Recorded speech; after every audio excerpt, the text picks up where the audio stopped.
Lord శివుని పెద్ద విగ్రహం అంటే అందరికీ గుర్తుకొచ్చేది మురుడేశ్వర. ఇక్కడే శివునికి అతి పెద్ద విగ్రహం కలదు. చాలామంది ఇక్కడికి వెళ్లిరావాలని అనుకుంటారు, కానీ టైం దొరకక రాలేకపోతారు. కానీ మురుడేశ్వర గురించి ఇక్కడ చెప్పబోయే విషయాలు తెలిస్తే మాత్రం ఎప్పుడు టైం దొరుకుంటుందా? ఎప్పుడు మురుడేశ్వరకు వెళదామా అని అనిపిస్తుంది. ఈ దేవాలయ రాజగోపురం ఆకాశమంత ఎత్తులో 20 అంతస్తులతో ఉంటుంది.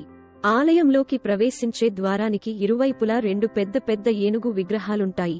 ఈ ఆలయంలో ఉన్న ప్రధాన దైవం శివుడు మురుడేశ్వరునిగా పూజలను అందుకుటాడు. ఈ శివుని విగ్రహం ఎత్తు 123 అడుగులు. ఈ విగ్రహానికి బంగారు పూత పూశారు. ప్రపంచంలోని శివ విగ్రహాలలో 2వ ఎత్తైన విగ్రహంగా ఇది పేరుగాంచింది. ఈ దేవాలయం కందుక పర్వతం మీద ఉంది. 3 వైపుల అరేబియా సముద్రం ఆవరించి ఉంది. దేవాలయానికి వెళ్లే మార్గంలో 2 నిజమైన ఏనుగులు ఉన్నాయి. ఆలయ సముదాయంలో నున్న ఈ శివుని విగ్రహం చాలా దూరం నుండి కనిపిస్తుంది. ఆధారాల ప్రకారం ఈ విగ్రహం ప్రపంచంలోనే అతిపెద్ద శివుని విగ్రహం. సుందరమైన పచ్చటి పచ్చిక బయళ్లతో కల ఒక చిన్న కొండపై శివుడి అతిపెద్ద విగ్రహం ప్రతిష్ఠించారు. 123 అడుగుల ఎత్తు కలిగిన ఈ విగ్రహాన్ని చెక్కడానికి 2 ఏండ్లు పట్టింది. ఈ విగ్రహంలో మరో ప్రత్యేకత ఏమనగా సూర్యరశ్మి పడినప్పుడు ఈ విగ్రహం మెరుస్తుంది.